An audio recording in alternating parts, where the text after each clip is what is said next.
Mga idol, try natin itong unli pagkain sa tuwing piyesta dito lang sa barangay na malapit lang sa lugar namin, hahatsyar. Mura lang mga idol, sa libreng halaga, basta kasama ka sa magkikater sa bahay nila o di kaya kung makapalang mukha mo, hahatsyar. At ito na nga mga idol, isa nga pala ako sa napili sa mag-catering services dito sa bahay ni Kuya, hahatsyar. Ay dito pala sa bahay na pagsisilbihan namin ngayon.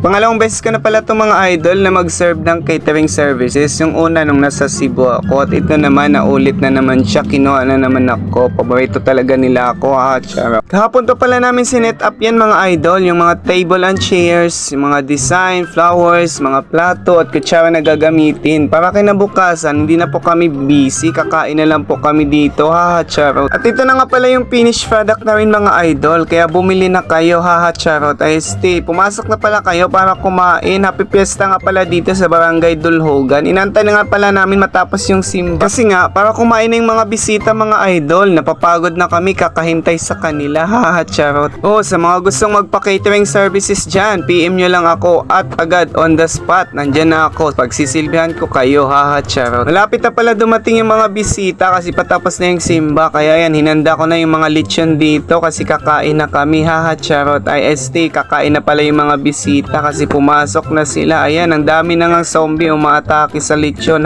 charot. Iniwan ko na pala yung lechon dyan para hindi na mahirapan yung mga bisita. Kukuha at kakain na lang sila. Hay nako, sa kakahiwa ko ng lechon, nagugutom na talaga ako kaya tumulo na yung laway ko dyan, charot. Binilisan ko na sa paghiwa yung lechon kasi umatake na yung mga zombie, charot. Busy na nga kami dyan. Tatlo lang kami tapos ang dami naming kalaban na sumusugod, charot. Kaya laban lang mga idol kasi pagkatapos sa mga bisita nila, kami naman ang kakain ng lechon na masustansya, charot. Di talaga nagpawat ang mga bisita, inatake talaga nila yung balat na malutong kasing lutong ng pagsisilbi namin sa kanila, charot. At ito na nga yung resulta pagkatapos kumain ng mga bisita, konti na lang yung natira, charot. Buti na lang may natira pang mga ulam at lechon mga idol, kaya ayan, kakain na muna kami sa sobrang init kasi ng panahon ngayon, kaya ito kakain ako ng marami, charot. Salamat talaga sa kapatid ko kasi sinama niya ako mag-cater dito sa lugar ng Dulhogan, kaya ayan, naparami tuloy yung kain ko ng lechon dito, charot. Konti lang pala yung bisita nila mga idol, kaya ang dami pang tirang lechon. Kung may pagkakataon lang ako, ibalot ko na to at iuwi ko na to sa bahay,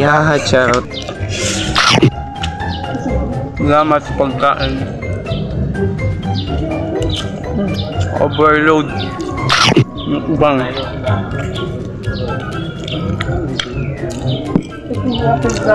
Looting kasi piyesta ngayon.